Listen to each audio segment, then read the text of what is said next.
এখানে যে চার্টটা দেখতে পাচ্ছেন এই চার্টের ভিতরে এখানে যে দুইটা এক্সিস আছে, একটাকে বলা হয় এক্স এক্সিস, একটা ওয়াই এক্সিস।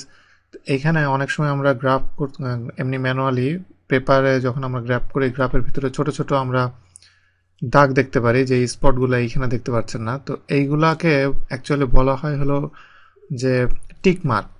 এই টিক মার্কটা আপনি এখান থেকে কন্ট্রোল করতে পারবেন, এবং এটা কন্ট্রোল করতে গেলে আমাকে যে কোনো একটা এক্সিস আমাকে সিলেক্ট করতে হবে।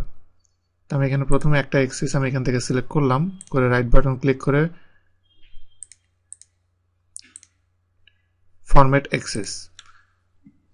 ফরম্যাট এক্সিসে আমি যাওয়ার পরে এক্সিস অপশন আছে, এক্সিস অপশন এবং টেক্সট অপশন দুইটা অপশন আছে। আমি এখানে এক্সিস অপশনের ভিতরে যে এক্সিস অপশনটাকে মিনিমাইজ করলে এটা নিচে দেখেন যে টিক মার্ক যে একটা সেকশন, এটার ভিতরে টিক মার্ক দুই রকম আছে, আপনি একটা মেজর এবং একটা মাইনর। আমি মেজর টাইপ যেটা, সেটা যদি আমি আউটসাইড দিই তাহলে দেখেন যে এখানে ছোট্ট একটা টিক মার্ক এখানে দেখতে পাচ্ছেন, এটা অনেক হালকা, এর জন্য আপনার দেখতে হয়তো একটু সমস্যা হতে পারে। এরপরে মাইনর টিক মার্ক যেটা, সেটা আমি আউটসাইডে দিলাম। তো এই হরিজন্টাল এক্সিসে এটা বুঝতে একটু সমস্যা হবে, আমি এর জন্য আমি ভার্টিক্যাল এক্সিস যেটা, সেইটাতে আমি টিক মার্ক অ্যাড করছি।